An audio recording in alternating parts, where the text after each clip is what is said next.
When we study the Bible, we usually study about what we call the doctrinal things, the theological issues, the do's and the don'ts. And sometimes we don't stop to think about the people who wrote the Bible. As I was thinking about this sermon, it really was going to be based on Philippians 4, and I want to read a portion of Philippians 4. But when we read the latter part of the Philippian letter, we find out that Paul is saying a few things about himself that sometimes we just kind of overlook. We just pass over that because that's not a teaching of do this or right or wrong or something. Let me read that small portion from verse 10 to verse 13. I rejoice greatly in the Lord that at last you have renewed your concern for me. Indeed, you have been concerned, but you had no opportunity to show it. I am not saying this because I am in need, for I have learned to be in whatever state I am, there to be content. I know what it is to be in need, and I know what it is to have plenty. I have learned the secret of being content in any and every situation, whether well fed or hungry, whether living in plenty or in want. I can do everything through Him who strengthens me. Paul goes on in this Philippian letter, the latter part of this Philippian letter, and talks about his own personal needs. So as I was thinking about this, I thought to myself, maybe we ought to get better acquainted with the Apostle Paul. So I sat down and looked at various places, particularly in Romans and in 1st and 2nd Corinthians, about where Paul talks about himself, or Paul sends greetings to other people.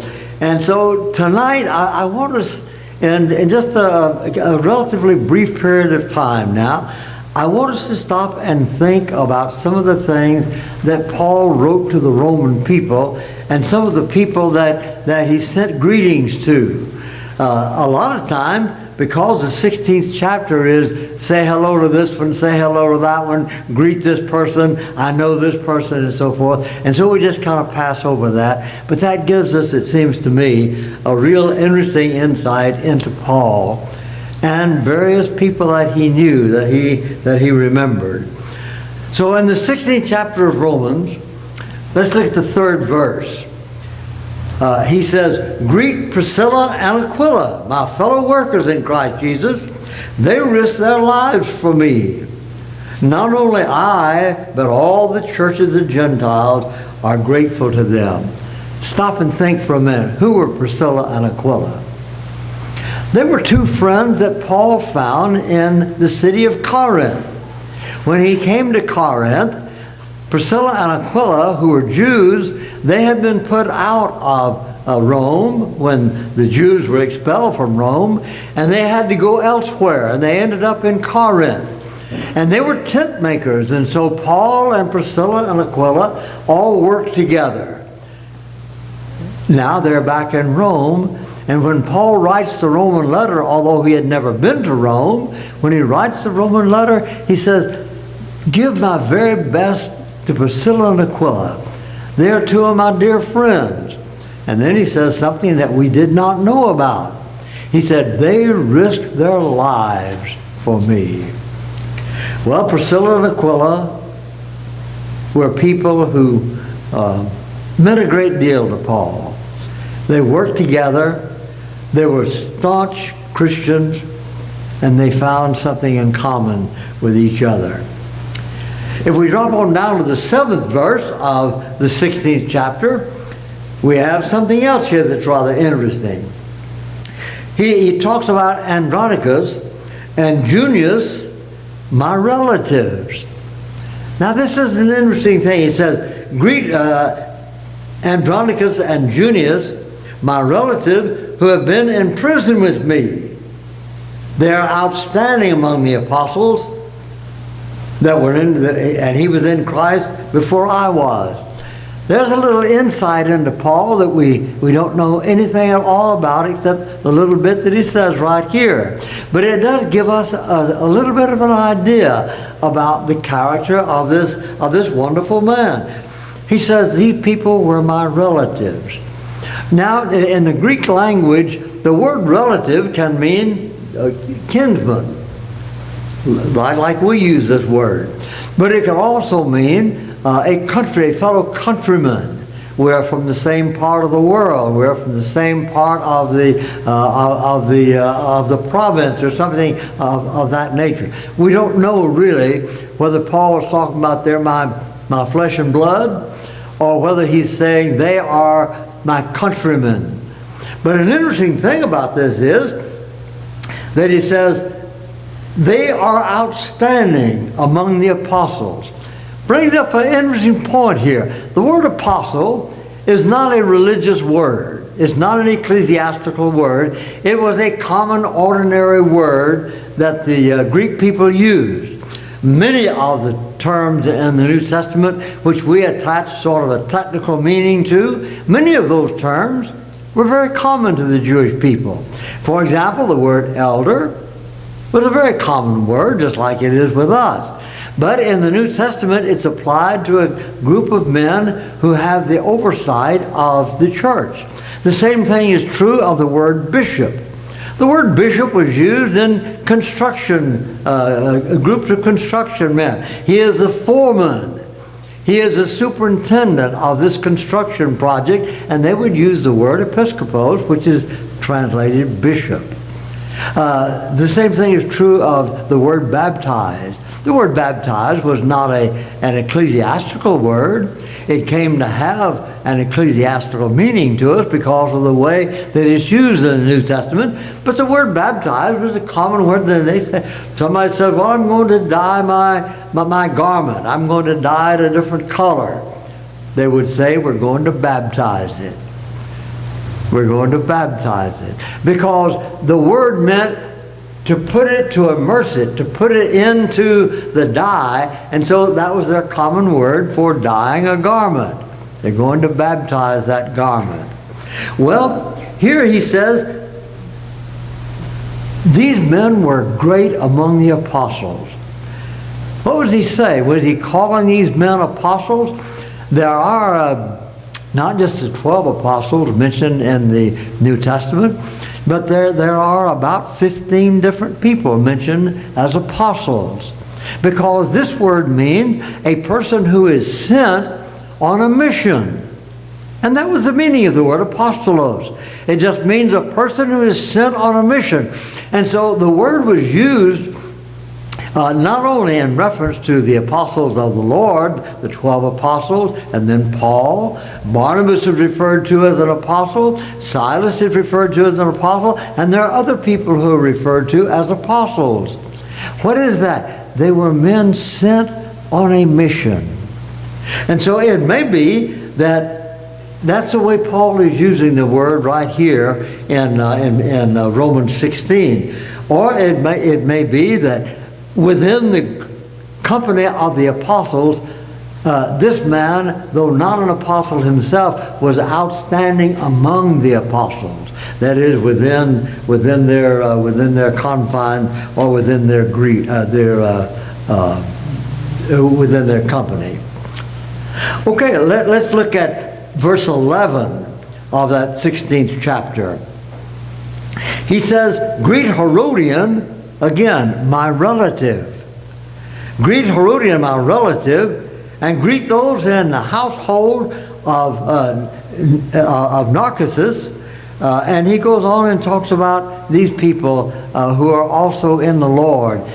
Paul had a lot of friends in Rome, but he had never been in Rome, at least up until his arrest and so forth. When he wrote this letter, he had not been in Rome.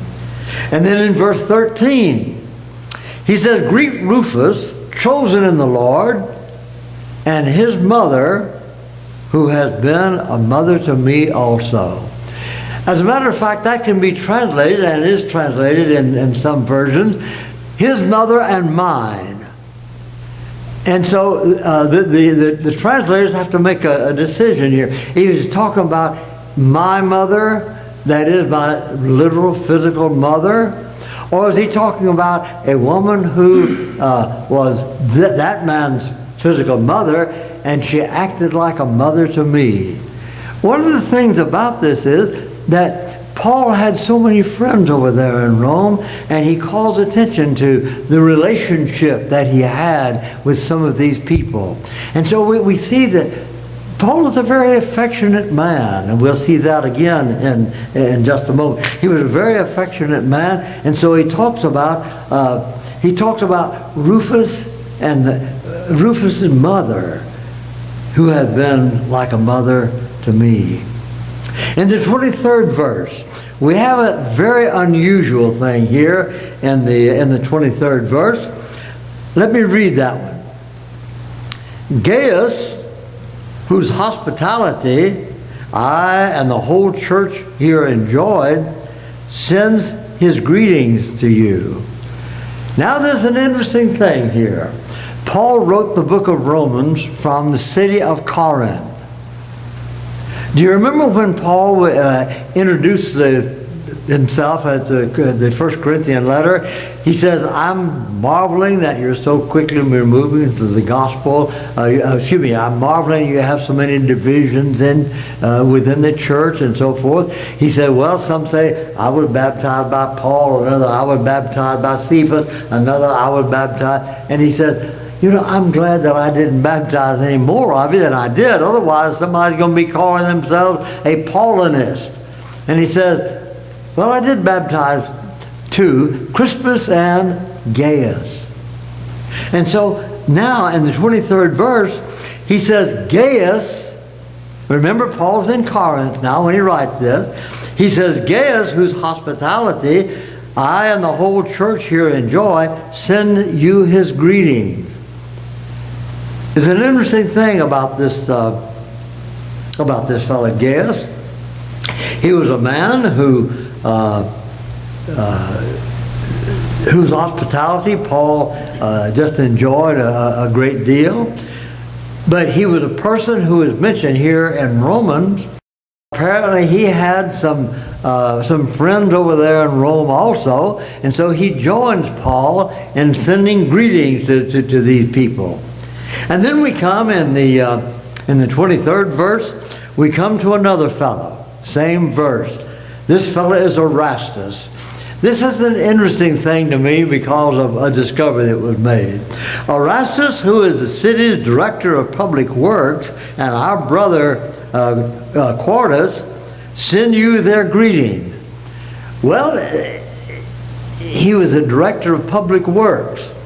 A number of years ago, there was an inscription discovered in the city of Corinth in which it refers to a fellow by the name of Erastus, who had, out of his own pocket, he had provided a pavement in a portion of the city, which turned out to be a very expensive thing. And he bore the cost of it himself because Erastus was a public official. He was running for an office, as a matter of fact, as a director of public works. And so Paul refers to Erastus, director of public works. And he says he sends his greetings. So there are a lot of very intensely personal things that come out of this 16th chapter of Romans. Well, in Philippi, I've just mentioned the Philippian church and so forth, and I've read a few things from that. The church in Philippi was, so far as we know, the finest congregation of God's people that Paul ever established. When he wrote the book of Philippians, he had almost no corrective things to say to them.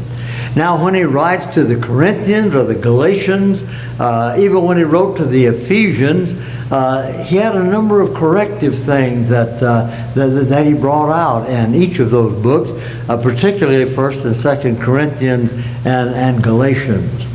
Well, when he wrote to the Philippian people, He had no corrections hardly at all. He just says, well, there are a couple of ladies there who don't seem to be able to get along very well with each other, Euodia and Syntyche, and he says, tell them to be of the same mind in the Lord. And then he says, I want you to beware of the concision. We don't know exactly what that was, but nevertheless, he did send them a warning about that. When he comes to the end of this book, he begins talking about himself. And it was when I was preparing, when I was looking at that side of the thing, that I began thinking about Paul as an individual, Paul as a person. And we don't talk about that very much. But notice what he says in the 14th verse. Yet it was good of you to share in my troubles. Moreover, as you Philippians know, in the early days of your acquaintance with the gospel, when I set out for Macedonia, not one church shared with me in the matter of giving and receiving except you. And then he goes on and says, for even when I was in Thessalonica, you sent to me again and again when I was in need. He had such great affection for these people, and we find out something about Paul's relationship to that congregation. Who were the converts in Philippi that we know about? Two outstanding people and their household. One was a lady who was the seller of purple, and she came from Thyatira. Her name was Lydia, wasn't it? And Lydia was one of the, well, so far as we know, she and her household were the first converts in Philippi. And then when Paul was put in prison, Paul and Silas, when they were put in prison, the prisoner there was converted to Christ with his household. And so we have the jailer, and we have Lydia and her household, the jailer and his household, Lydia and her household. And now Paul is talking about the Philippian church and how it was that the Philippian church helped him when nobody else was helping him. Paul was a missionary. Paul tried to support himself, and he did a lot of that while he was in Corinth. And in 1 Corinthians, he calls attention to the fact, I was not a burden on the church. I made my own living and the living of those who were with me. And now, in Philippians, he says, you know, one of the things I remember about the Philippian people is that when nobody else was helping me, they were. And so he's very much aware of this, and he's also very thankful and grateful for these people. Well, Paul had his problems.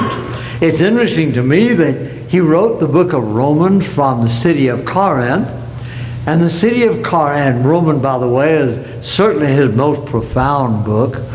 And then Corinth was the worst church that Paul established, so far as we know.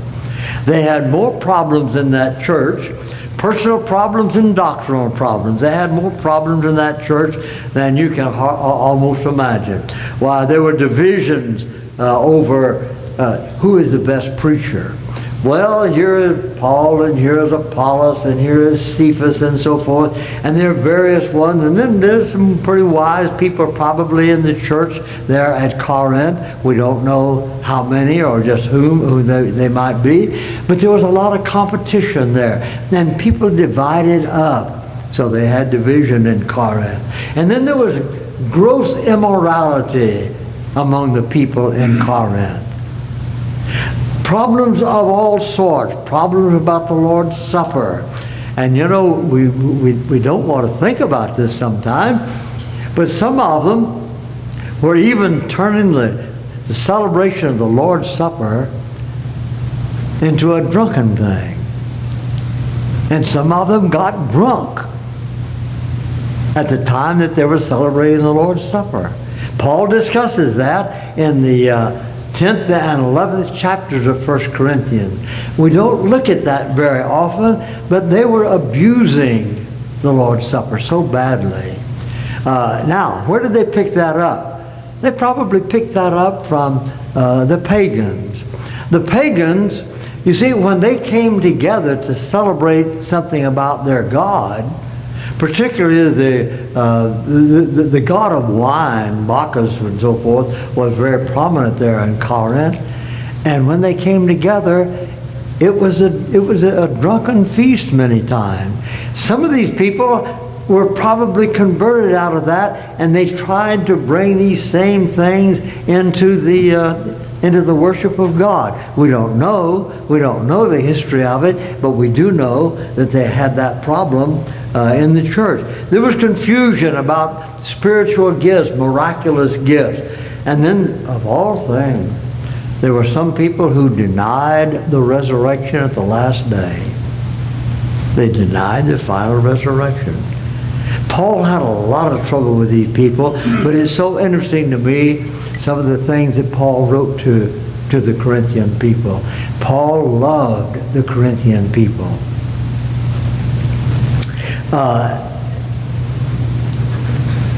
He had to meet some of these challenges. One of the things that the Corinthian people were doing, that he addresses in 1 Corinthians and also particularly in 2 Corinthians, one of the things that he was addressing was the fact that this competition about preachers and so forth had come to the point where they were just saying, well, you know, Paul, he's a good letter writer, he's a terrible speaker. And so here's what he said. For even if I boast somewhat freely about the authority that the Lord gave us in building you up rather than pulling you down, I will not be ashamed of it. I do not want to seem to be trying to frighten you with my letters. For some say, and here it is, some say his letters are weighty and forceful. But in person, he is unimpressive, and his speaking amounts to nothing. I don't know what you could do to a preacher or say to a preacher that would make him feel worse than that. You know, oh, he writes real fine, and he's eloquent in his writing and all that sort of thing, which Paul certainly was. But he was a poor speaker. And so much of the time, preachers are judged not on the effectiveness of their work, but on how well they can speak. Now, there's not anything wrong at all in trying to be the very best that you can as a speaker or as a teacher. But that's not where the power is. The power is in the message, not in the messenger. A friend of mine one time told about a preacher who got up one Sunday morning and he made an apology.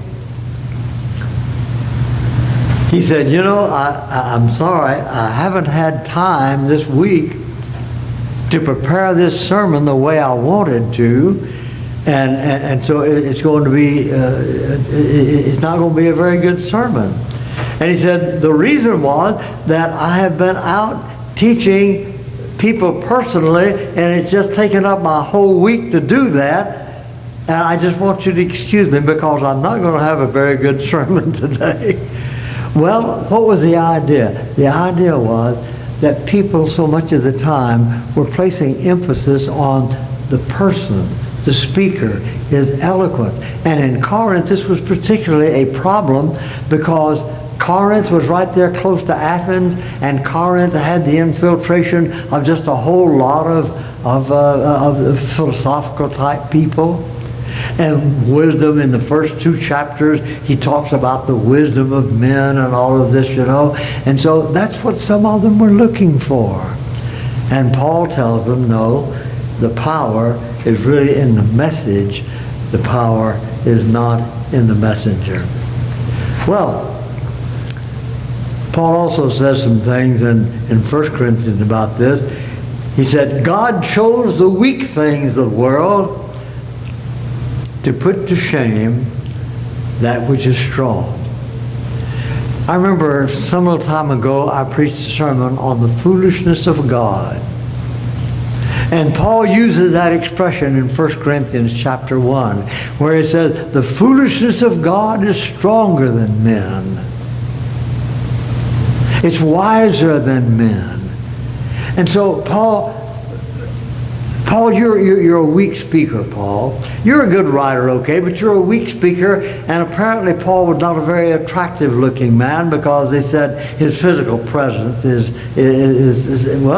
kind of obnoxious. And so Paul said, listen to me.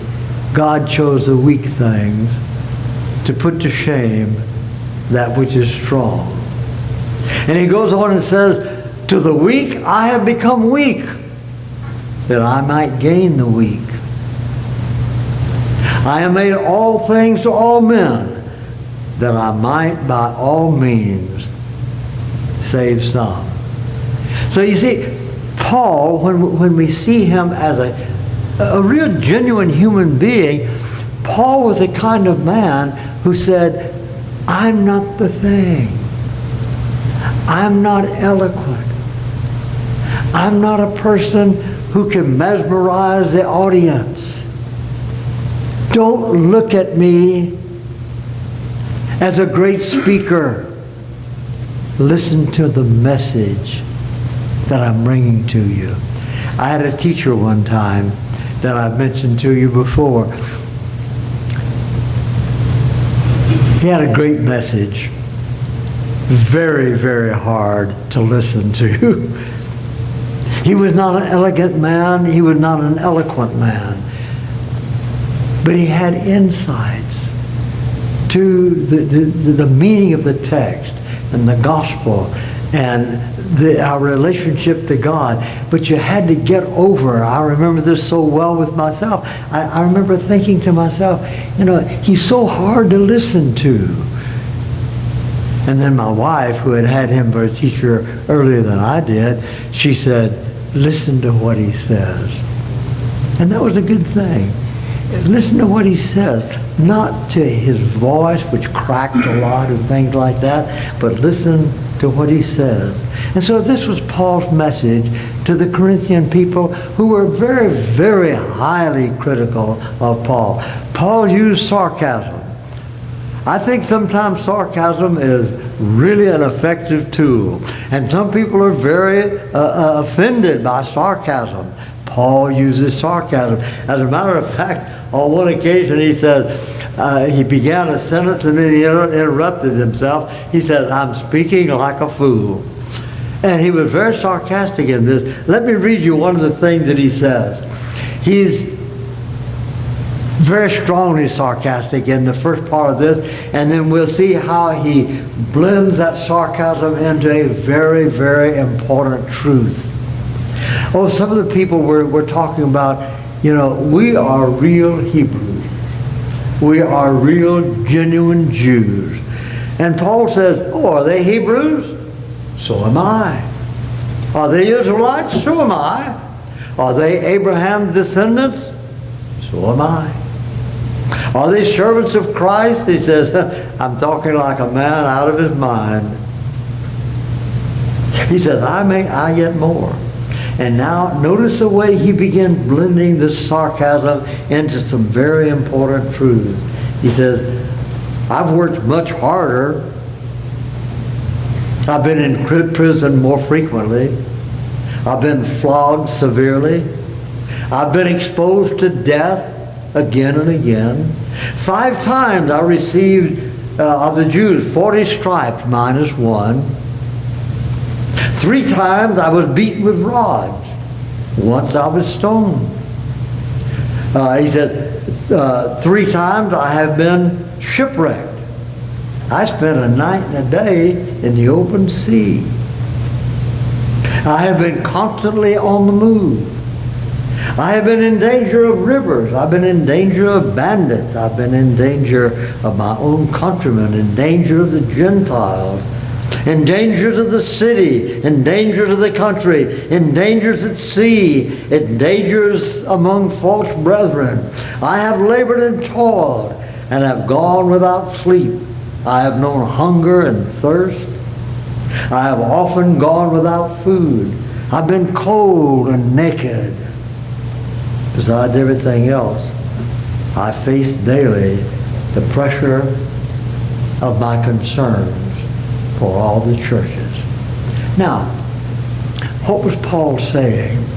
Paul was telling these people, you may have your elegant philosopher, you may have your eloquent preacher, you may have your wise man, you may have all of these people, who can mesmerize the audience and people ooh and ah about them. And Paul says, let me tell you about myself. My life's been hard for Christ. I've had to sacrifice a whole bunch of stuff for Christ. I've been hungry, I've been thirsty, I've been persecuted, I've been beaten, I've been in prison, I've had all of these things, I've been shipwrecked and so forth. I've had all of these things, and I'm so worried about the churches. Now the problem is that so many times we become critical of one another, and we don't really know the trials and tribulations of the other person. Paul is simply reminding these people, yes, that's the way it is. And then he says in the 2 Corinthians letter also, make room for us in your hearts. We've wronged no one. We have corrupted no one. We have exploited no one. I do not say this to condemn you. I've said it before. You have such a place in our hearts that we would live or die with you. I have great confidence in you. I take great pride in you. I am greatly encouraged in all our troubles. My joy knows no bounds. Who'd you write that to? That terrible, corrupt, awful, divided church at Corinth. Oh, we can find so many things to object to in church. We can find so many people to condemn. We can find so many things that we don't like, we don't enjoy. And after all of the condemnation goes past Paul, after all of the objections come past Paul, Paul says, I have great confidence in you. He says, I love you deeply. I would die for you. I would live with you and die with you. And so in looking at these, and there's so many others, by the way, I just really haven't hardly scratched the surface. If you'll go home and this week, sit down and read the book of 2 Corinthians, you'll find how Paul is approaching his opposers, and he's very strict with them sometimes, very harsh with them sometimes, but he always comes through to show also that he loves these people very, very deeply. Now, I feel like sometimes we need to kind of get reacquainted with some of the men who have written the Bible, who have been inspired by God to give us God's message. Now, if you're not a Christian tonight and you want to become the child of God, we're going to sing an invitation song, and you can be baptized into Christ this evening. Will you come while we stand together and sing?